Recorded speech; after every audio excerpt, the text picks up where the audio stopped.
It's that time of year when my throat is doing wonderful things that I just never know. Wanting to sing the wonderful hymns, and then all of a sudden, boom. So we'll see. This is why microphones were invented, I guess.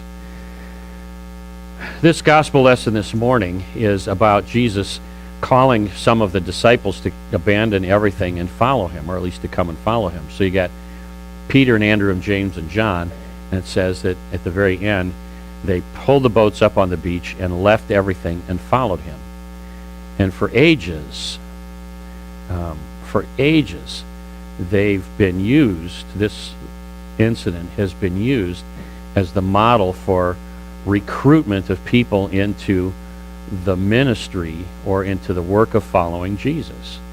It's a model that we use in teaching our pastors and other teachers, and have done that for ages in our Lutheran Church Missouri Synod. It's like if you feel, in the back of your mind or at the front of your heart that Jesus is calling you to be a pastor, you leave wherever you are and go to either Fort Wayne or St. Louis where there are seminaries, learn to be a pastor, and then you go out from there.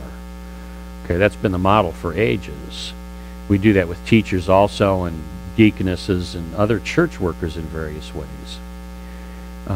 And so the recruitment idea has been, that's how Jesus called those disciples. Leave it all and then follow me. There seems to be a two-step process in the whole deal. In order to follow Jesus, you have to leave everything. Okay, step one is leaving everything. Step two is following Jesus. And there always seems to be that kind of implication. In order to really follow Jesus, you have to leave everything.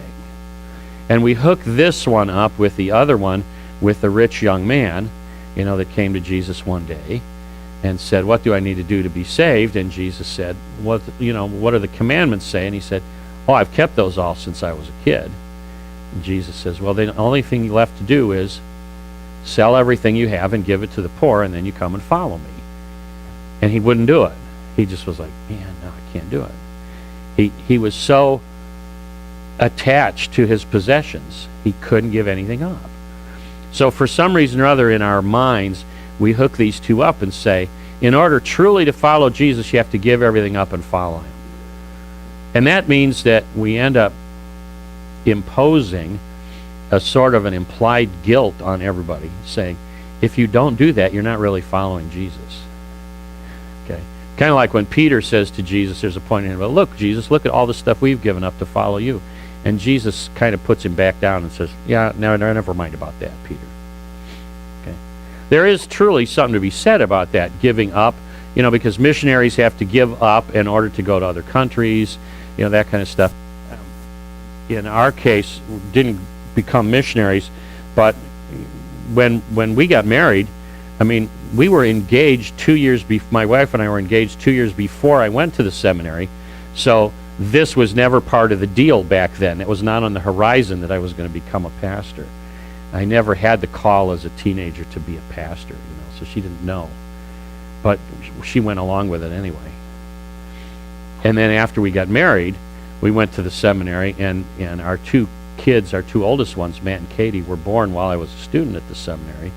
And so what that meant was, once I became a pastor, Bev, and I've always said this, Bev became a single mother in the pews.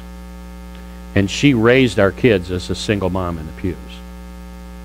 She was the one who got them up on Sunday mornings and made them eat breakfast and got them dressed and brought them to church every Sunday for all those years. She was the one who did it all by herself, because I was always up here. She was a single mom in the pews. She was the one who made them sit still and behave, because I was always up here. So she didn't have somebody else to bookend the other end of the row where the kids were and keep them under control, like you guys have. See? She was the one who did that. That's part of what the giving up and, and following Jesus is about. So when you see her later, you can, congratulate her for being such a long-suffering pastor's wife. That's part of the job that she didn't know she was getting into. But that's only part of the deal. What we end up doing is we end up saying, that's what it should look like. like, right? You should give up everything to follow Jesus. Because we think that's what it looks like. Because that's what Jesus told these guys, and we focus on this. And then it gets blown out of proportion. By the time Martin Luther rolled around in the 1500s, people were giving up everything and following Jesus, not because they found the call to follow Jesus, but because they wanted to avoid their responsibilities. And that was one of the big things that Luther hated about monasteries. Because in the Middle Ages, they had monasteries all over the place, and what would happen would be, there'd be a guy who had a shop in the village someplace, and maybe his business would fail, and he'd look around and go, hey man, I don't know what to do. I got all these mouths to feed. My business failed. I don't know what to do. The economy is tanking. I'll go become a monk, and then I won't have to worry about any of that. So he'd go to the monastery, knock on the door. I'm ready to become a monk. They'd take him in. He said, good, I could spend the rest of my life here. I can be in prayer. I can be in contemplation. I don't have to worry about it. In the meantime, his wife and family is out there in the village having to fend for themselves. And what are they supposed to do? Okay? And that was one of the big issues that Martin Luther had with the monasteries. You guys are enabling people to avoid their responsibilities to their families. He hated that, and rightly so. And some of it goes to this idea that this passage where Jesus says to those disciples, come and follow me, and they left everything and followed him, it goes to this notion that somehow that applies to all believers. And it doesn't apply to all believers. It probably is a good thing to say to people who somehow in the back of their mind or the front of their heart feel that Jesus is calling them to ministry, as a notion to say to them, in order to follow Jesus in a particular call, you may end up having to leave everything and follow him. But this doesn't apply to all believers, and we've done a disservice, we preachers, all these years, if we've given you that impression that people who leave everything to follow Jesus are like first-class disciples and everybody else is like coach. It doesn't work that way. There are plenty of other people in the New Testament who have encounters with Jesus, and then Jesus does not say to them, follow me. There's even a few where they say, I want to follow you, and Jesus says to them, nothing doing. I'll give you an example in a minute. But what we tend to do is we tend to say, oh, no, this is a good thing, follow Jesus. And even for kids in Sunday school, right? I will make you fishers of men, and we do the little fishing rod action, And that's, okay. But Jesus only says that to the fishermen. He doesn't say that to the rest of the disciples. Only to these 4 guys. So let's think about some of the other people that Jesus encounters in the gospel that he doesn't say, follow me. Nicodemus, for example. He shows up in the 3rd chapter of John's gospel. He comes to visit Jesus at night. He's a wealthy and influential Jewish man, and it's early in Jesus' ministry, and he's trying to figure out what Jesus is all about. And he asks him some questions, and Jesus and he have this wonderful conversation that includes the famous verse, God so loved the world that he gave his only begotten Son, that whoever believes in him should not perish but have everlasting life. Wonderful. At the end of the conversation, you know what Jesus invites or calls Nicodemus to do? Nothing. He doesn't say, follow me. The conversation just ends. And Nicodemus disappears until Jesus dies on the cross. And then he comes out of hiding, and we've learned from John's gospel that Nicodemus has been in hiding the whole time as a hidden disciple, a secret disciple of Jesus, because he's afraid of what the other rich and influential Jews are going to do and powerful men are going to do until Jesus dies. And then he comes out of hiding and joins up together with his other rich and influential, powerful Jewish friend, Joseph of Arimathea, and they go to Pontius Pilate and ask him can we take Jesus' body off the cross and give it a proper burial? And Pontius Pilate says yes. So Nicodemus has been a disciple of Jesus the whole time, but he hasn't been on the tour with him. He hasn't done the whole miracle walk or anything like that. He's just been hiding until the right time. And then he and Joseph come and bury Jesus in the tomb.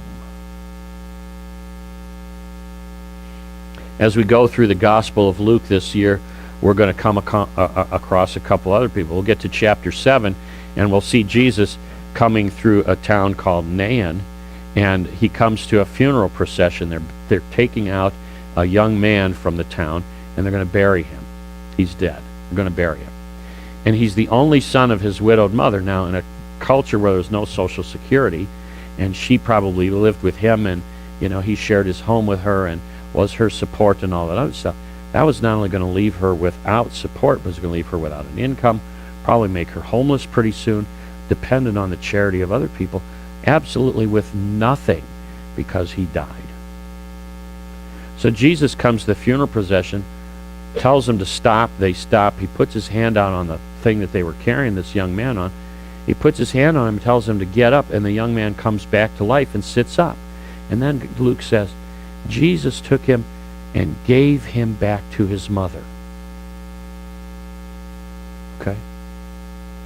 So here's a young man that Jesus brings back to life, and he doesn't say to him, now that I've done this for you, leave everything and follow me. He doesn't do that. He says, now that I brought you back to life, go back home and take care of your mother. That's how you follow Jesus in that circumstance. You go back home and take care of your mother. For him, that was the calling of Jesus. Not leave everything, but go home to everything and take care of your mother. That was the calling of Jesus for that man. There's another man, and I talked about him last week. There's another man who had 1,000 demons. And when Jesus cleaned the demons out of that guy, he sent all the demons into a herd of pigs that rushed into the sea and drowned. And that man was in a community where they were so afraid of Jesus, they said to Jesus, you get out of here. We don't want you around. We're so afraid of you. And that man said to Jesus, let me come with you. I want to follow you. And Jesus said to him, no, I don't want you to follow me. I want you to go home. Go back to your community. And you tell them everything that God has done for you.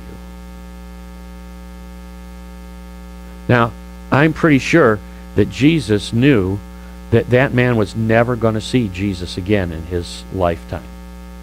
I'm pretty sure that Jesus knew that that man was not going to be surrounded by a loving Christian community that he could get together with every Sunday, to say, how's it going? How you doing? We love you. We're praying for you. We're encouraging you. I'm pretty sure that that wasn't going to happen for that man. I'm pretty sure that Jesus knew that.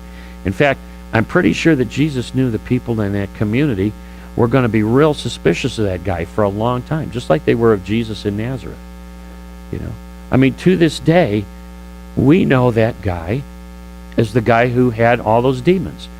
We never refer to that guy as the guy that Jesus cleaned all the demons out of. If you look in the Bibles that have those, captions on the sections, it's always Jesus heals a demon-possessed man. And I always want to say, that man hadn't been possessed by demons in 2,000 years, but that's how we always call him. And I'd be willing to bet that he went back to that town, and they always knew him as having demons because they were so afraid of him. It'd be like saying, so the town drunk goes to rehab or joins AA and comes back and says, I haven't had a drink in 5 years. I'm totally sober for the last 5 years. And I'd be willing to bet there'd be people in that town who are saying, yeah, and when you fall off the wagon, we'll be right there to say, I knew it was going to happen. And I bet he's going to go back in that same situation. As soon as he starts acting out, somebody's going to say, I knew it. But Jesus said, you go back. You go back and tell your friends and neighbors what God has done for you. And he did. So what happens is this. There are some people, And it's hard to tell who. There are some people for whom Jesus, the call of Jesus is, leave everything and follow me. And they do that. And that's okay. But it's not first-class discipleship. It's just what Jesus has called you to do. There are other people that Jesus has not called to do that, and that's okay. And it's not coach-level discipleship. It's just what Jesus has called you to do. Like the demon-possessed man, or Nicodemus, or any of those folks. So, it could well be that Jesus has not called you to leave everything and follow him. It could well be that what Jesus has called you to do and is calling you to do is to stay where you are and be a believer around you, for the people around you, so that the people around you can look at you and say, what's going on with you? You're not like anybody else we know. Not that you've changed, but you're just not like anybody else we know. It could well be that the call of Jesus for you is to just be a Christian, a believer of Jesus, with your spouse. Valentine's Day is coming up, and everybody does Valentine's Day. But what if you treated your spouse with love and mercy and kindness and grace all year round, and not just on February 14th? And then the people around you would look at you and say, something different about the way you and your spouse do things. What's that all about? What if you have children, what if you treated your children with grace and mercy and kindness and love all the time, because that's the way Jesus treated you? And people around you would say, other people don't treat their kids that way. What is it with you? And what if you treated your parents with love and grace and mercy and kindness all the time? Or even with one another. What if you treated brothers and sisters with mercy and love and kindness and grace all the time? Whether you're brothers and sisters like Everett and Mimi, or whether you're brothers and sisters like, some of us who have older brothers and sisters, who are old like me and have brothers and sisters. And we treat them with grace and kindness and mercy. And then people around us would say, what's about you guys? You don't deal with people like anybody else. Then we have the chance to say, let me tell you what Jesus has done for me and what he can do for you. Maybe that's the call of Jesus, and not the call to say, give it all up and follow him. Maybe the call of Jesus is to say, be right where you are, and be Jesus people right where you are, so that when people say, what's up with you, you can say, let me tell you a little bit about Jesus. Amen.